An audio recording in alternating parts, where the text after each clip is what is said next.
हरे कृष्णा, शुभ सकाळ. तर आपण रोजच्या प्रमाणे आजही इकडे डोंगरावर फिरायला आलेलो आहोत आणि 3 ते 4 दिवसापासून माझ्या डोक्यात एक छानसा व्हिडिओ घोळतोय की मी 100 मैत्रिणी सोडल्या. तर काय कारण आहे त्या 100 मैत्रिणी सोडण्याला?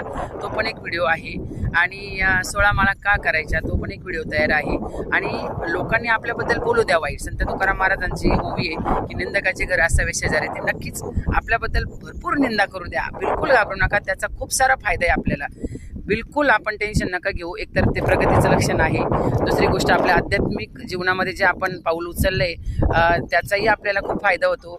आणि वरती जेव्हा आपण इथून ह्या लोकांवरनं जाऊ त्याच्यासाठी खूप फायदा आहे की लोकांनी आपल्याबद्दल वाईट बोललं तर.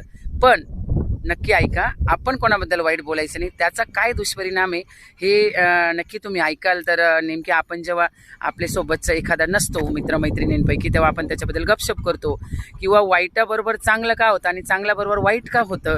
तर हाच एक सिद्धांत आहे. त्याचा पण छान असा व्हिडिओ मी बनवलेला आहे, प्रयत्न केला आहे. तर आपण आता चॅनलला खूप गॅप पडलेला आहे, तर तुम्ही चॅनलला सबस्क्राईब करून घ्या म्हणजे तुम्हाला नोटिफिकेशन येईल आणि तो व्हिडिओ नक्की तुम्हाला बघायला भेटेल. तर कोणी चॅनलमध्ये नवीन असेल तर सबस्क्राईब करा. जुने माझे 76,000 सबस्क्रायबर आहे त्यांनी पण करून घ्या. तर नक्की भेटूया आपण. हरे कृष्णा.